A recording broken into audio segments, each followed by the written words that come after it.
Baghdad شہر، جس کے گلی کوچوں میں ایک خستہ حال مکان تھا اور اس مکان سے چیخنے چلانے کی آوازیں آ رہی تھیں۔ ایک خاتون اونچی آواز میں شکوہ کر رہی تھی اور اس کے بچے بھی رو رہے تھے۔ یوں محسوس ہوتا تھا جیسے ان پر کوئی قیامت ٹوٹ پڑی ہو۔ ان بچوں کا باپ، جس کا نام یوسف تھا، سر جھکائے اپنی بیوی کا غصہ برداشت کر رہا تھا۔ یہ صدیوں پرانی بات ہے جب بغداد میں ایک وبائی مرض پھیلا اور کئی لوگ اس کی زد میں آئے۔ یوسف بھی اس بیماری میں مبتلا ہونے کی وجہ سے کمزور، لاچار اور بیکار ہو چکا تھا۔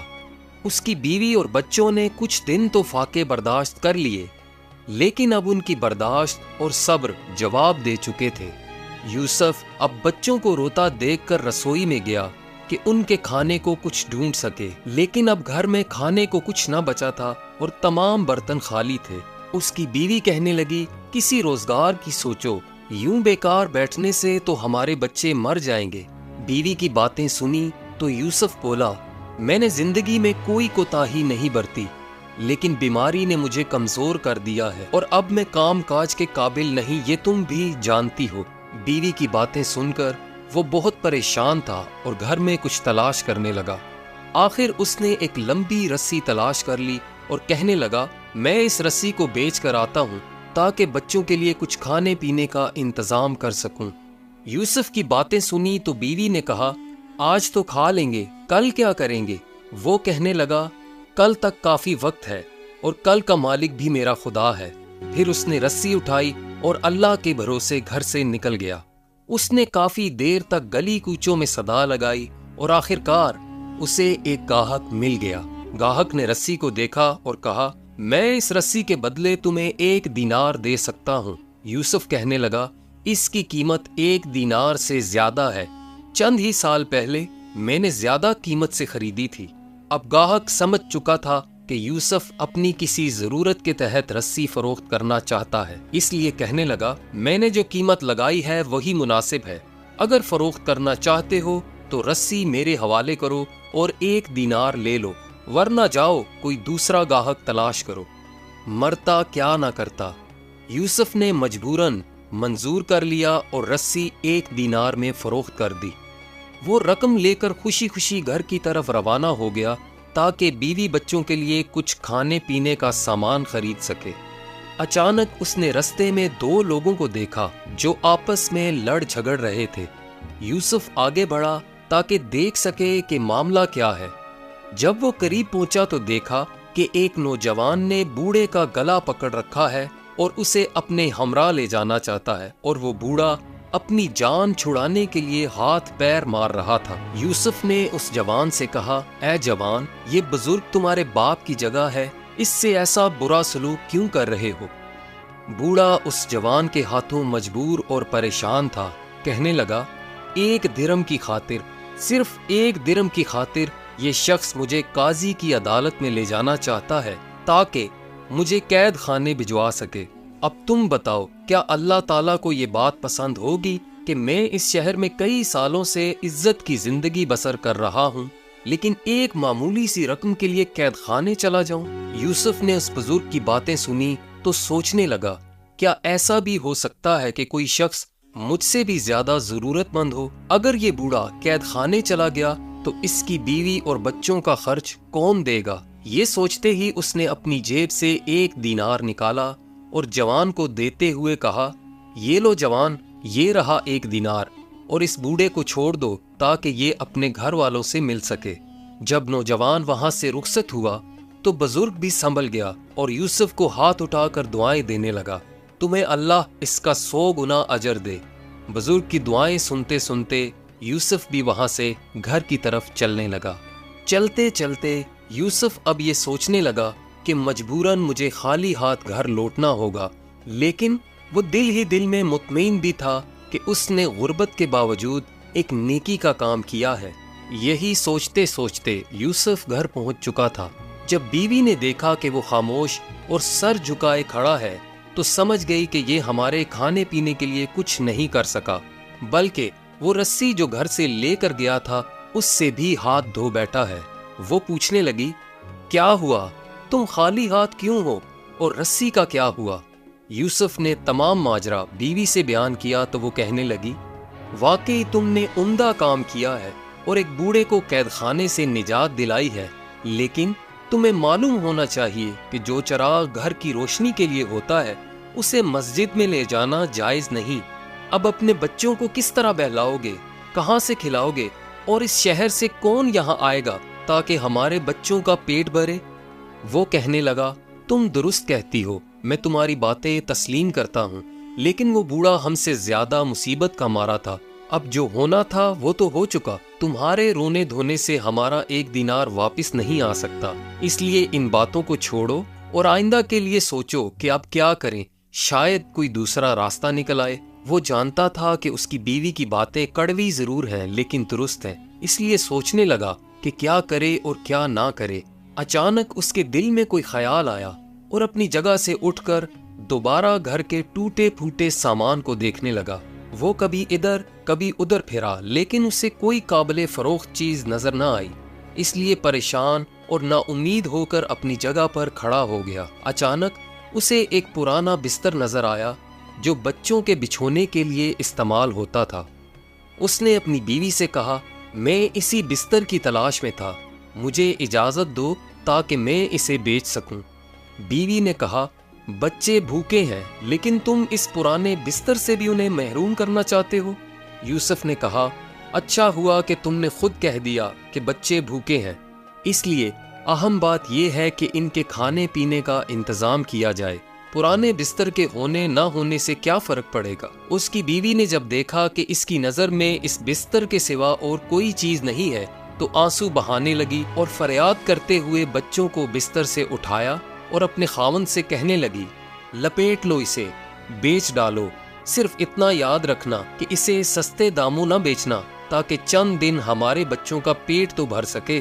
یوسف کے پاس کہنے کے لیے اب کوئی بات نہ تھی، اس لیے اس نے اپنا سر اٹھایا، بستر کو لپیٹ کر کندھے پر رکھا اور گھر سے باہر نکل گیا۔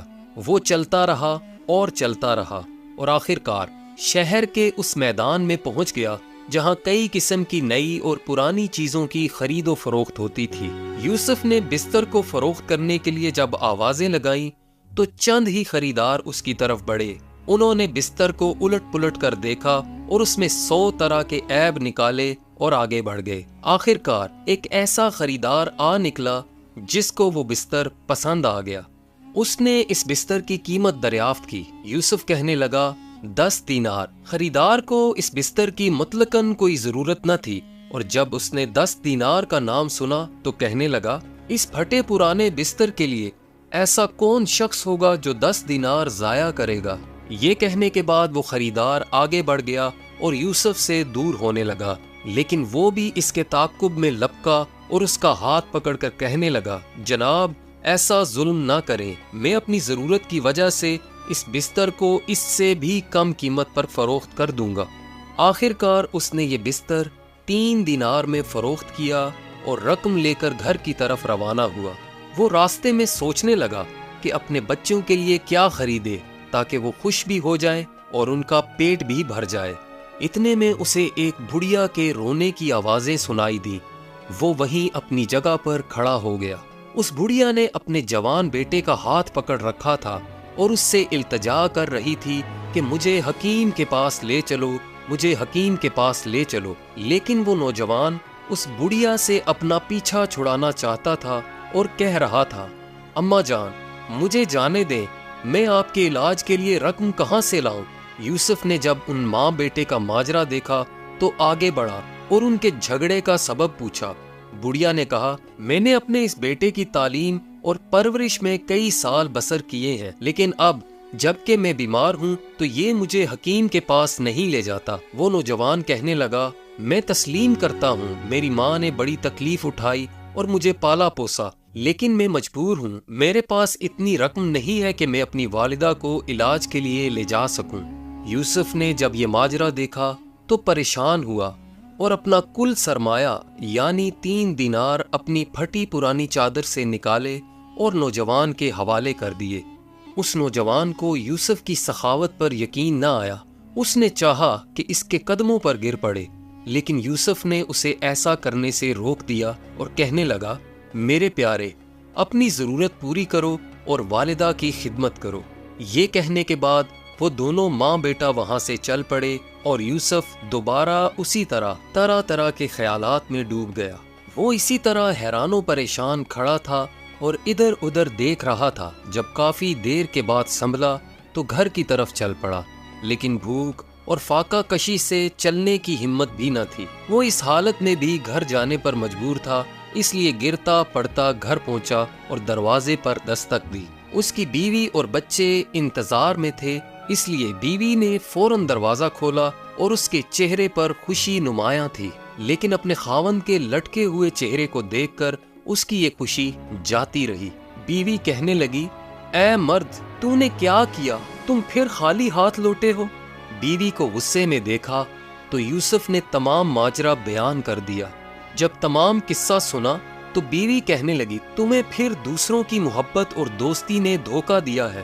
معلوم نہیں تم اپنے بچوں سے ایسی محبت کا برتاؤ کیوں نہیں کرتے؟ اب تم خود ہی بتاؤ، ہم کیا کریں، کہاں جائیں؟ اب میرے بچوں میں زیادہ دیر تک بھوک کی شدت برداشت کرنے کی ہمت نہیں ہے، اور شاید ان کی موت بھی اسی فاقہ کشی کی وجہ سے ہوگی۔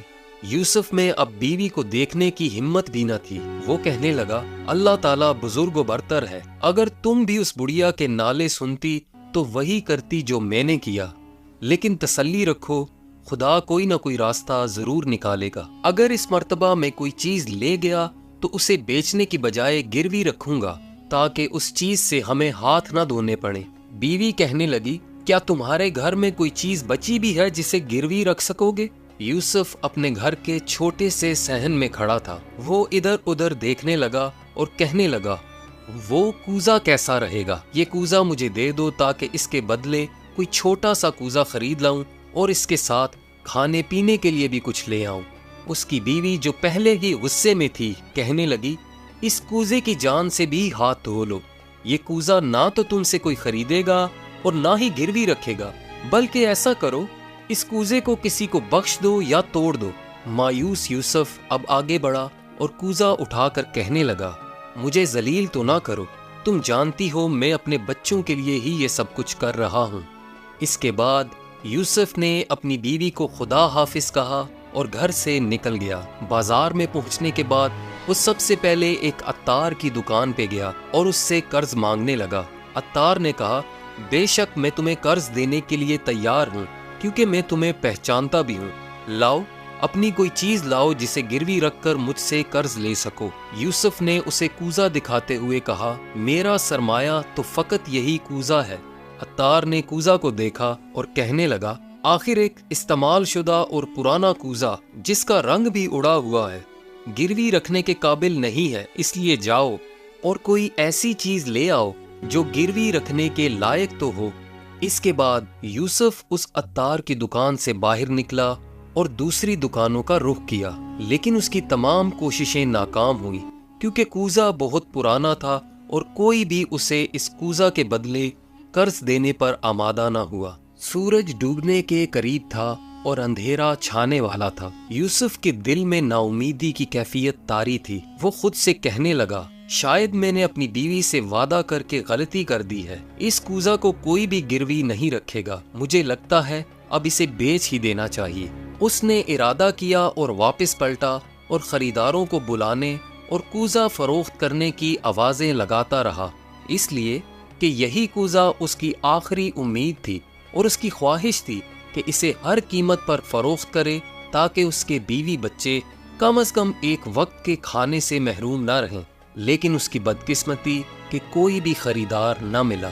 سورج اب مکمل غروب ہو چکا تھا اور اندھیرا چھا چکا تھا، اس لیے وہ تھکا ہارا گلی کوچوں میں اکیلا رہ گیا۔ پھر وہ ایک مدھم سی روشنی کے سامنے بیٹھ گیا جو ایک مکان کی کھڑکی سے چمک رہی تھی۔